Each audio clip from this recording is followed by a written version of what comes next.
રેખા માલકાની અને જોઈએ આજના સમાચાર।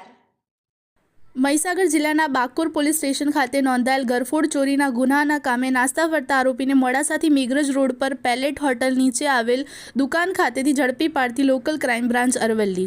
વિજય Tomar incharge police inspector LCB મોડાસાના નેતૃત્વમાં એલસીબી પોલીસ સ્ટાફના માણસોને નાસ્તા ફરતા આરોપીઓને શોધી કાઢવા માટે સૂચનાઓ આપેલ, જે આધારે એલસીબી સ્ટાફના માણસો રૂરલ પોલીસ સ્ટેશન વિસ્તારમાં ખાનગી વાહનમાં પેટ્રોલિંગમાં હતા। તે દરમિયાન મળેલ બાતમી હકીકત આધારે आरोपी नारायणलाल वेचात डीडो रहे डूंगरपुर राजस्थान पेलेट होटल नीचे दुकानों पर उभेलो छे। आवी बातमी हकीकत मळता तेने पकड़ी पाड़ी अटक करी आगळनी कार्यवाही माटे मोडासा टाउन पोलीस स्टेशन तरफ मोकली आपवामां आगळनी तजवीज करेल छे।